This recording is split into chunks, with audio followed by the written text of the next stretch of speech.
छत्रपती शिवाजी महाराज हे नाव ऐकलं की काय आठवतं? त्यांचा पराक्रम, त्यांचे गडकिल्ले, त्यांचं स्वराज्य सगळंच आपल्या रोमारोमात भिनलेलं आहे.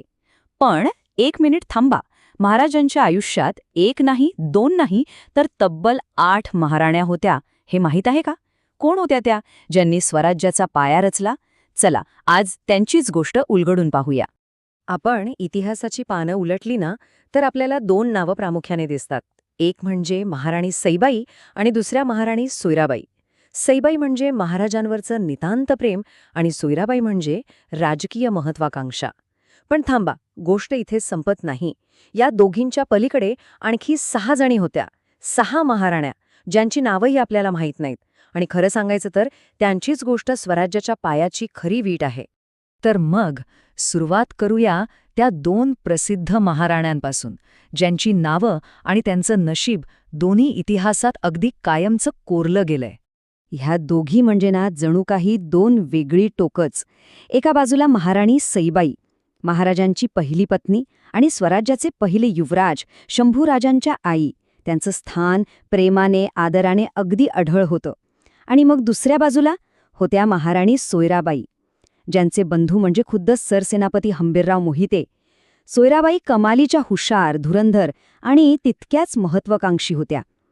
त्यांचं एकच स्वप्न होतं, आपला मुलगा राजाराम गादीवर बसावा.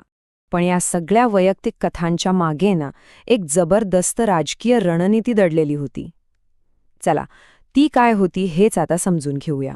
त्या काळात म्हणजे 17व्या शतकात विवाह म्हणजे फक्त 2 व्यक्तींचं लग्न नव्हतं.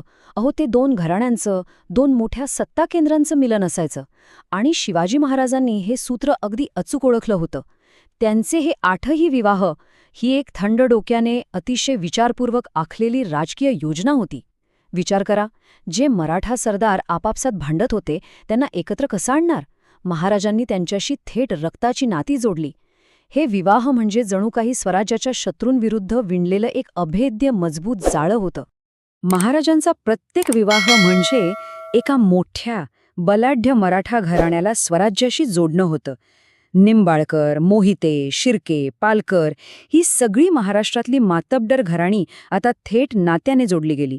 म्हणजे बघा, जे काळपर्यंत एकमेकांचे प्रतिस्पर्धी होते ते आज नातेवाईक झाले होते. आणि याचा परिणाम, आपापसातले संघर्ष थांबले आणि एक अभूतपूर्व मराठा शक्ती उभी राहिली. आणि आता आपण वळतोय त्या 6 महाराण्यांच्या गोष्टीकडे, ज्यांनी स्वराज्यासाठी आपलं सर्वस्व पणाला लावलं, पण इतिहासाने पात्र त्यांना जवळजवळ विसरूनच टाकलं. ही गोष्ट आहे त्यागाची आणि विस्मृतीची. आता ही नावं नीट ऐका. पहिली, पुतळाबाई पालकर, ज्यांनी महाराजांच्या निधनानंतर त्यांच्या चितेवर सती जाऊन आपलं जीवन संपवलं. दुसरी, सकवारबाई गायकवाड, ज्या औरंगजेबाच्या कैदेत होत्या आणि तिथेच त्यांनी स्वराज्यासाठी आपले प्राण सोडले. तिसऱ्या, सगुणाबाई शिर्के, ज्यांची कहाणी इतिहासाच्या धुळ्यात अशी काही हरवली की आज त्यांच्याबद्दल काहीच माहिती मिळत नाही.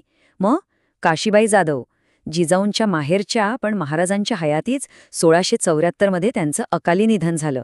गुणवंताबाई इंगळे, ज्यांचं घराणं सुरुवातीपासून महाराजांशी एकनिष्ठ होतं, त्या एक खंबीर साथीदार होत्या. आणि 6व्या, लक्ष्मीबाई मोरे, जावळीचं अवघड खोरं जिंकल्यानंतर तिथली सत्ता स्थिर करण्यासाठी केलेला हा एक अत्यंत महत्त्वाचा धोरणात्मक विवाह. म्हणजे बघा, ह्या 6 जणी, कोणी सती गेल्या, कोणी शत्रूच्या कैदेत मरण पावल्या, तर कुणाची आठवणही इतिहासाने ठेवली नाही. याला म्हणतात त्यागाचा कळस. तर मग आता या 8ही धाग्यांना एकत्र विणून पाहूया की स्वराज्याचं हे भव्य वस्त्र नक्की कसं तयार झालं. स्वराज्य म्हणजे फक्त एक राजा नाही, किंवा फक्त 2 प्रसिद्ध राण्यांची कहाणी नाही. स्वराज्य म्हणजे ह्या 8 महाराण्या आणि त्यांनी एकत्र आणलेली 8 मातब्बर घराणे, त्यांची एक वज्रमूठ. महाराजांनी विखुरलेल्या मराठा सरदारांना एका धाग्यात विणलं आणि हे विवाह ह्याच त्या धाग्याला बांधलेल्या पक्क्या गाठी होत्या. ह्याच गाठीमुळे विखुरलेले मराठे एकत्र आले. मराठा पितुका मिळवावा हे जे स्वप्न होतं ते असंच साकार झालं.